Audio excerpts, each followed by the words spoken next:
Hello and welcome back to another video, and today we're going to talk about Sackboy.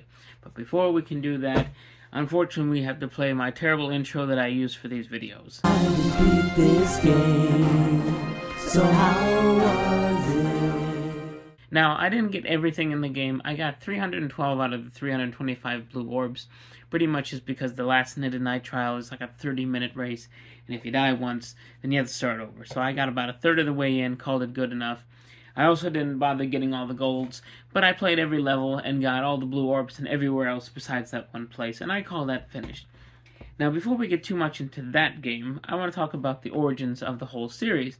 Some people, hopefully not very many, might not know that the game was originally LittleBigPlanet, and there was 5 of these. There was the original 3 on console, and then there was the PSP game, as well as the Vita game. Now, when this game came out back in 2007, the whole genre of side-scrolling platforming games were pretty much just dead. It didn't really exist at the time. There wasn't very many, and there definitely wasn't many that were innovating things as much as LittleBigPlanet did. Pretty much, if you weren't on a Nintendo console, you weren't really going to find very many platforming games. Because when you think about it, back in the 80s, almost everything was platforming. Besides the arcade sort of stuff, but if even run-and-gun games, it was still platforming involved. Mario's, Mega Man's, even Contra, stuff like that. It was all platforming with other stuff. But those games kind of evolved into the action-adventure, the action shooters, became first-person shooters.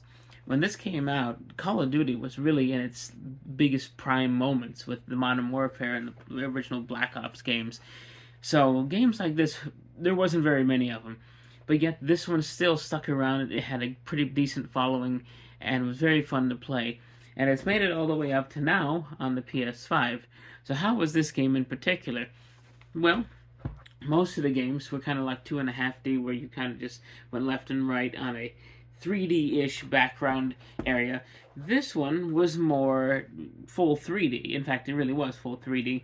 You still have boundaries, so it's not like an open world sort of thing. It is linear, and you really aren't able to go backwards in the levels, so there's no reason to. You can try if you miss something, but most of the time you're just going to start the level over. Now, I played through most of this game in co-op. I'd say at least 90% of the game was played in co-op mode. Now, some levels, that's good, because there are certain areas that if you played it by yourself, it'd be pretty hard to get up to this certain spot. So when you have more than one person, you can grab each other and just toss each other around. So there would be times when you can skip whole like puzzle platforming and get up to here, when you just grab somebody and toss them up there, get what you need and move on.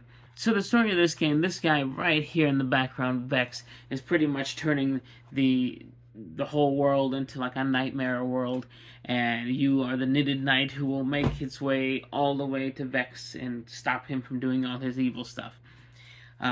It's a pretty interesting story as far as, they never had that much of a story before from what I remember. If they did, it's not very memorable.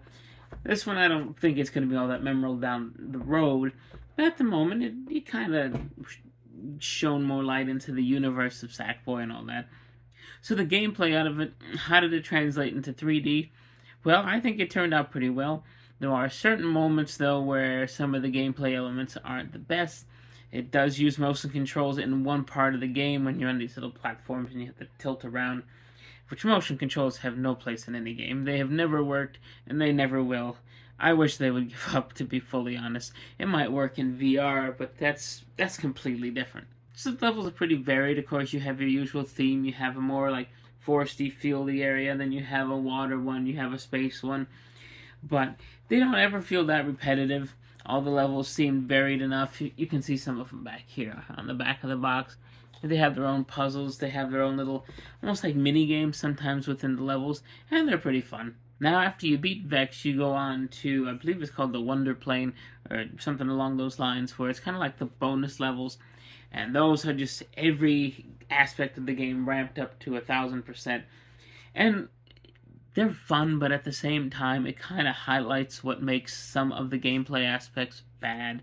It takes some of the power-ups and kind of really shows that maybe this one wasn't always the best, especially the whole section in the last actual level in the bonus, when you have to navigate completely by motion.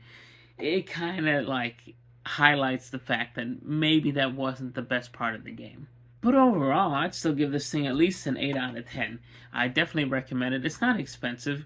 It was, I think, the launch game for the PS5. There wasn't very many from what I remember, but I know this was one of them.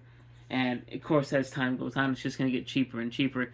So if you have a PS5, it's definitely worth buying, or at least checking out in some fashion, even if you have to borrow it off of somebody. And Sackboy was the first game I actually played on the PS5.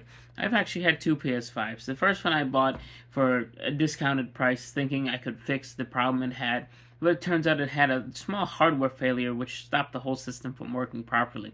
Even though it really only affected the Wi-Fi, it made it where the whole system was unusable. You couldn't run updates because it does a system hardware check, and when one piece is broken, it just says, nope, the whole thing's broken.